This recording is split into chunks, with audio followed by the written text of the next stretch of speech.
What's going on, guys? Welcome back to my channel. My name is Vince. This is my 2020 Toyota Supra.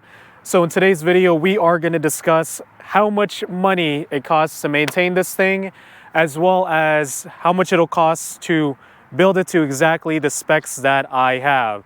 So I have a lot of things done to this car. Definitely far from stock, even though for a while I did my best to kind of keep it pretty low key, but ever since I added the wing, it's definitely not as low key as it used to be. So I'll discuss how much it costs to maintain, just the consumables, since I'm sure a lot of you guys are going to be wondering about that first. And then after that, we will discuss the performance parts cost. I'm going to give you guys MSRP for it. No installation costs in this video because it varies per shop. So if you guys see all the costs, just remember that is just MSRP before tax, shipping, installation costs, whatever, how much a shop will charge you. And then the last part will be just aesthetics. So if you guys are just focused on one particular section, then you can time skip to that. I'll leave that in the description box below. And then of course you can scrub to those particular parts. So let's go ahead and begin. Okay, so for the first section, I hate that the shadow of the tripod is on the shot, but we are going to discuss the routine maintenance costs of this car. So just the general consumables such as oil, tires, brake pads, so on and so forth. So if you guys plan on purchasing this car, or if you guys just recently purchased it, at least you guys will have a general idea of how much it costs me to have the car looking like this. So we'll go ahead and begin with the tires, since that is the big ticket item.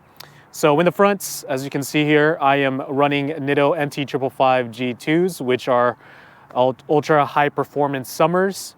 These cost me $450 through Amazon. You can potentially get them cheaper elsewhere, or I think they're about the same price on eBay. And then in the rears, which I just recently replaced, I am running Nitto NT555 R2s, which are street radials, and those cost me $750. So the tires in general cost a little bit more than around this time of the year last year. So if you guys remember in my other videos, I used to run Toyo Proxy's TQs. It cost me like $650 for the two rears last year, but those are, I think they're a little over $700 now last time I checked. All in all, both of those it is pretty pricey, but hey, you're in this caliber of car, expect to pay those prices. The oil filter, you can purchase them from O'Reilly's, AutoZone. I got mine off AutoZone and it cost me $8. And then I fill up with Rotella T6 5W40. So I get 2 gallons.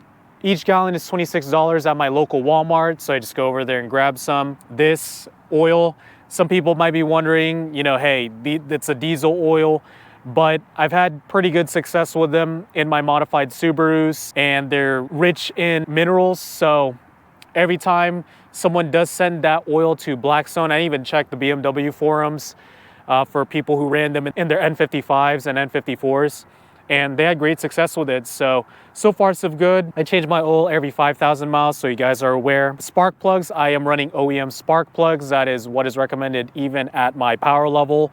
So a set of those at your local dealership, depending on whether or not they can hook you up, it's gonna run you $120, $140 for a set. Brake pads, so front and rear. So fronts, I'm still running the OEM, but I will swap over to the same brand pads as I have in the rear. I'm running Power Stops, and it's about $180 to $200 for front and rears. Last time I checked, if you're just gonna do the fronts, I don't know why I'm pointing at the rear, it's gonna cost you $115, $120. And the rears, of course, are gonna be a little bit cheaper at about $60. And then last but not least, since we're talking about brakes, we will go over the brake fluid. So I'm actually needing to change the brake fluid. I'm gonna go with the Castrol SRF. So this vehicle needs 1.5 liters of brake fluid to fill up. And that Castrol SRF, last time I checked, the cheapest place you can buy them on Amazon is $60 a liter. So of course you'll need to get 2 of those, but at least you'll have a half a liter ready once you need to replace the brake fluid again. So those are the routine maintenance costs for me. So let's go ahead and jump into the mod section. Alrighty, now we are under the hood to discuss the costs of the performance parts, since of course this is where a lot of the money has gone to. So for the mods, this is really where I spent the most money personally, modifying my car to my taste, just because of course I wanted more power. So let's discuss the costs if you guys want to replicate my build. So first, the downpipe. I'm running a CTS turbo downpipe. That costs about $280 to $300. The exhaust that I have is the MagnaFlow X Mod exhausts with the mufflers. So you can have the option to have a no muffler system, which is like much louder. But I like this one because it keeps the OEM valves. So whenever you want to have the car quiet, if you guys have a pretty pain in the ass HOA or a bunch of old people around you that get annoyed by loud cars, definitely a great choice. That's a $2,500 exhaust system from MagnaFlow. For the turbo, without the core, I'm running a pure 800 turbo. It is $3,895, $3,895. But if you guys are going to be sending your core, basically meaning you pull your OEM turbo and send it over to pure, it is going to cost you $23.95. So I do know that they have the pure 850 now. I think that might be a little bit more expensive. I can't remember off the top of my head, but it's around the same price as that. So great turbo, great hybrid turbo, but around this power level is really when it maxes out. So according to my tuner, mkiv body, so tuned by the best, make sure to check him out. First 890 Supra in the 7s, so shout out to Mikey. It maxes out around this power level, and if he decides to push it more, so anything past I think 32 or 33 pounds of boost, it just starts generating just too much heat, which of course can cause catastrophic failure for your engine. So right now, I'm pretty much maxing out the turbo, so I do plan on going top mount pretty soon. Can't decide whether I want to go 64, 66, or 68, 70. But once I decide, I'll make a video on that and let you guys know. So in addition to that, we'll jump into the fueling section. So I'm running the Boost Logic port injection kit with the reflex controller. That costs me $23.90. The Visconti Flex Fuel kit is $649. So basically you pair both of those together and you have full flex fuel. So much more expensive than the cost that I'm used to coming from Subarus, but that's how much it costs for the A90 Supra platform. The forged charge pipe, they can see right there. I'll add some B-roll shots so you guys can see it a little bit closer. You will need that if you're going to go port injection, just because the stock charge pipe, it's one piece, and the port injection plate, it's basically a spacer, so you're not going to be able to bolt the OEM charge pipe back on, so you'll need an aftermarket one. That costs $300. I also am running a built transmission built by Brian Scholl. So hit me up on Instagram if you guys are interested in getting your transmission built by him. But that set me back $4,500, and this is going to be good for about 1,000 wheel torque. I'm nowhere close to that power level just yet, but at least once I do modify my turbo setup, I know for a fact it's going to handle it. And then last but not least are the injectors. So I know I kind of discussed the transmission before the injectors, but the injectors, I'm running Deechworks 1000cc injectors, and those cost $600 through Deechworks. So there you guys go. Now you have an idea of the total cost, the Ecutech and license. Make sure to hit up your tuner. Mikey actually offers to sell the Ecutech with a license, so you guys will need both of those. And then also, in addition to all that stuff, I have the XHP transmission tune. So the license for that, so you can actually modify the characteristics of your transmission. I think it was like $400, $450. I'll insert the correct price here. And then you'll also need a dongle. So I'm running the MHD orange dongle. So even though on the website it does say it's for the BMW models only, make sure you guys get the orange one so you can actually flash your TCU. That was only like $70 or $80. So there you guys have it. If you guys want to replicate this, there's all of the costs, so you guys don't have to jump around the different forums and Facebook groups trying to total everything out. Some of you guys might not care about the performance as much as I do, so let's go ahead and jump into the aesthetic costs of this car.